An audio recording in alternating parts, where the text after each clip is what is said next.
போகிற தொலைவில் ஒரு கணக்கம்பட்டிங்கிற ஒரு கிராமம் வரும். பழனிலேருந்து சுமார் 12 கிலோமீட்டர் முன்னால் கணக்கம்பட்டி. இங்கே மூட்டை சுவாமிகள்னு ஒரு பெரிய சுவாமிகள். யார் பார்த்துருக்கீங்களா? யாருன்னு கை தூக்குங்க. சிரிச்சோன்னே புரிஞ்சுட்டு.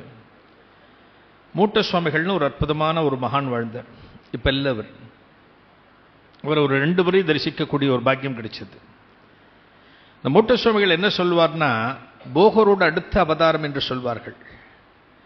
அந்த மூட்டை சுவாமிகளது முகத்தை நம்ம பார்த்தோம் அப்படின்னா ஒரு தமிழ் முகமாக நமக்கு தெரியாது, ஒரு சீனாக்காரர் மாதிரி தெரியும் சமயத்தில். அந்த மூட்டை சுவாமிகள் அந்த கணக்கம்பட்டியில் வசித்துக் கொண்டிருந்த போது திண்டுக்கல்லேருந்து பழனிக்கு போகக்கூடிய பிரதான சாலையில் அந்த கணக்கம்பட்டி அமைந்துள்ளது. அந்த கணக்கம்பட்டி மெயின் ரோட்டில் உட்காந்துருப்பார். ஓரமாக ஒரு மேஜைக்கு மேலே ஒரு மேடையில் உட்காந்துருப்பார் மூட்டை சுவாமிகள். அவரை பற்றி அவ்வளவா தெரியாது, அந்த ஊரில் இருக்கிறவங்களுக்கே தெரியாது. அவரை பற்றி புரிந்த அன்பர்கள் மட்டுமே அவருடைய தரிசனம் தேவை என்பதற்காக வந்து காத்து கொண்டிருப்பார்கள். மூட்டை சுவாமிகள் ஒரு நாள் உட்கார்ந்துருக்கார். அந்த நேரத்தில் ஒரு கார் ஒன்று திண்டுக்கல்லேருந்து பழனிக்கு போயிட்டு இருக்கு, ஒரு அம்பாசிடர் கார். அந்த கார் வரும்போது மூட்டை சுவாமிகள் என்ன பண்றார், ரோட்ல இறங்கி அந்த கார் வரும்போது 2 கையை நீட்டி காரை மறிக்கிறார். அந்த கார் அப்படியே நிற்குது. அந்த டிரைவர் வந்து சென்னையிலேருந்து போயிட்டு இருக்கார், பழனிக்கு போயிட்டு இருக்கார். இவர் யாரும் ஆளை பார்த்தா ஒரு பரதேசி மாதிரி இருக்கு, நம்ம கிட்ட தானே புடுங்கிறதுக்கு வந்திருக்காரா அப்படின்னு பயத்தோட டிரைவர் நிறுத்துறார். அந்த கார்ல யார் இருக்காங்கன்னா ஒரு கணவன் மனைவி, முன்னாடி ஒரு பையன் உட்காந்துருக்கான். இவர்கள் மூவரும் எங்கிருந்து வந்திருக்கிறார்கள்னா பாம்பேலேருந்து வந்திருக்காங்க. இன்றைக்கு மும்பைன்னு சொல்றோம் இல்லையா, அந்த பாம்பேலேருந்து சென்னைக்கு ஃப்ளைட்டில் வந்துட்டு அங்கிருந்து ஒரு கார்ல பழனியை நோக்கி சென்று கொண்டிருக்கிறார்கள். இந்த கணவனும் மனைவியும் அந்த பையனும் ஒரு அந்தன குடும்பத்தை சார்ந்தவர்கள். இவர்கள் எதற்காக பழனிக்கு செல்கிறார்கள் என்றால், அந்த கார்ல முன்னாடி உட்கார்ந்திருக்கிற மகனுக்கு 11 வயது.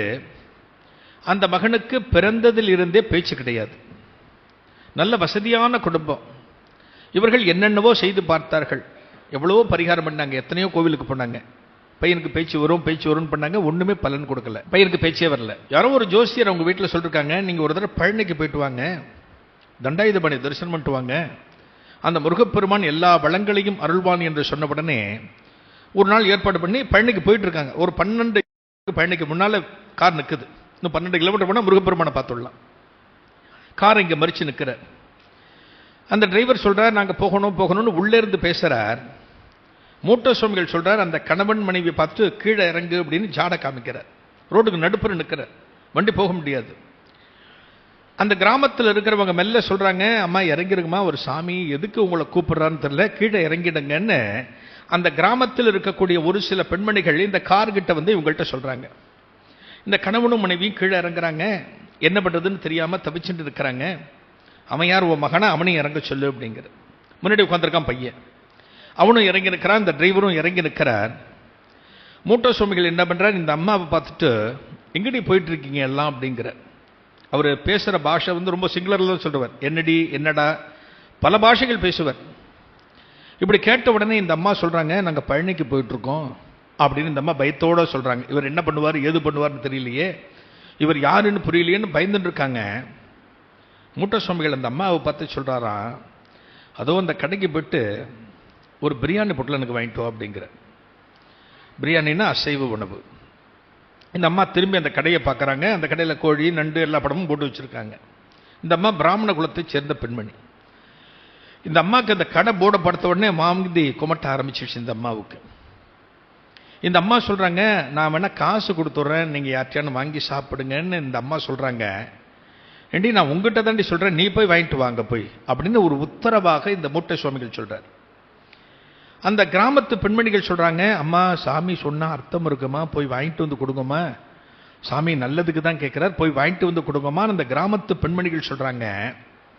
இந்த அம்மா மெல்ல அந்த புடவை முந்தானையை மூக்கில் வச்சு பிடிச்சிட்டு நேரம் அந்த கடைக்கு போறாங்க.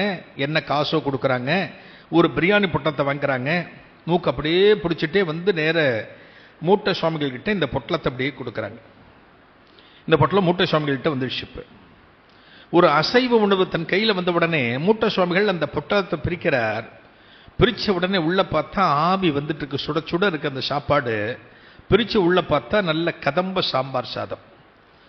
ஒரு நல்ல சாம்பார் சாதமாக இவர் கையில் வந்துடுச்சு. மூட்டை சுவாமிகள் இந்த பொட்டலத்தை காப்பிக்கிற அந்த அம்மா கிட்ட, ஏண்டி ஒரு சாம்பார் சாத்தியா மூக்கெல்லாம் புத்தி கொண்டு வந்த, இது சாம்பார் சாதண்டி உள்ள இருக்குன்னு சொன்ன உடனே அந்த பெண்மணிக்கு அப்போதுதான் இவர் ஒரு சித்தர், ஒரு மிகப்பெரிய மகான் என்பது அந்த பெண்மணிக்கு புரிகிறது. ஒரு அசைவ உணவு இவரது கையிலுக்கு போன உடனே அது சைவமாக மாறிவிடுகிறது.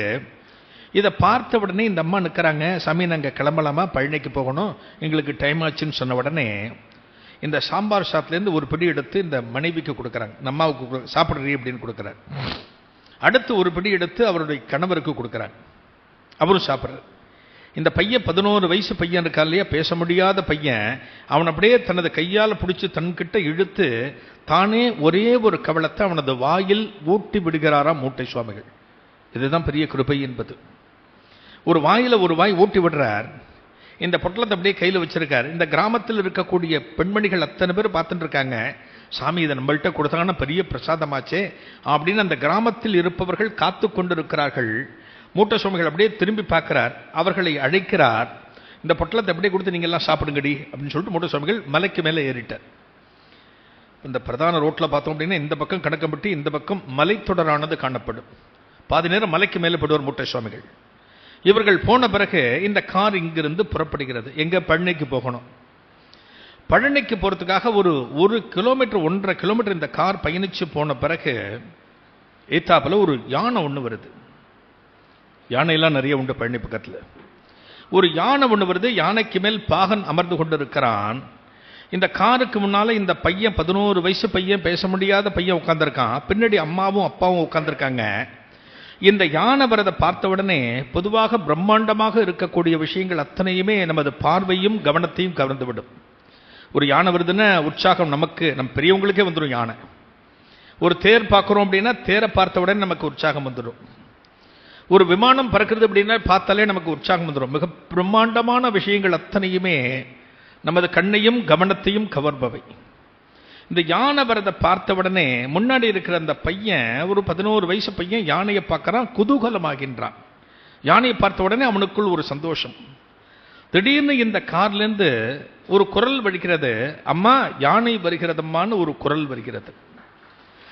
அம்மா யானை வருகிறதம்மான ஒரு குரல் வந்த உடனே பின்னாடி இருக்கக்கூடிய தாயும் தகப்பனும் குழம்புகிறார்கள். முன்னால் இருக்கக்கூடிய டிரைவரை பார்த்து கேட்கிறார்கள், என்னப்பா நீ எதான பேசினாயா அப்படிங்கிறாங்க. ஏன்னா பையன் பேசவே இல்லை. 11 வயது வரை அந்த குழந்தை பேசி ஒரு சிறு வார்த்தையையும் இந்த தாயும் கேட்டதில்லை, தந்தையும் கேட்டதில்லை. ஒருவேளை டிரைவர் ஏதோ பேசியிருக்காரு போல இருக்குன்னு சொல்லிட்டு, அப்பா நீ ஏதாவது பேசினாயா என்று கேட்டார்கள். நான் எதுவும் பேசலையம்மா, இவன் தான் பேசினான்னு டிரைவர் சொல்றார். மகனை பார்க்கறாங்க, மகனே நீயாடா பேசினேன்னு கேட்ட உடனே அந்த மகன் அடுத்து சொல்கிறான், ஆமம்மா நான் தான் பேசினேன், அதோ யானை வருகிறது என்று நான் தான் சொன்னேன் என்று அந்த மகன் சொன்னவுடனே அந்த வண்டியை ஓரத்தில் நிறுத்தி மகனை வெளியே அடைத்து அந்த தாயும் தகப்பனும் அந்த மகனை கட்டிக்கொண்டு கதற ஆரம்பித்தார்களாம். இந்த கணக்கம்பட்டியில் இருக்கின்ற மூட்டை சுவாமிகள் இருக்கக்கூடிய திசையை நோக்கி அந்த மகானுக்கு ஒரு சாஷ்டாங்க நமஸ்காரத்தை செய்தார்களாம். ஒரு குருவாகப்பட்டவர் என்ன செய்வார் என்றால், நமது பிறவி பிணிகளை வேறறுக்கக்கூடியவர். நீங்க எத்தனை கோவிலுக்கு போனாலும் பிரயோஜனம் இருக்காது. இவர்கள் பழனிக்கே போகல, இன்னும் பழனி முருகப்பெருமான தரிசனமே பண்ணல. அதற்கு முன்னாலேயே இவர்களுக்கு வேண்டியது அனைத்தும் கிடைத்து விட்டது.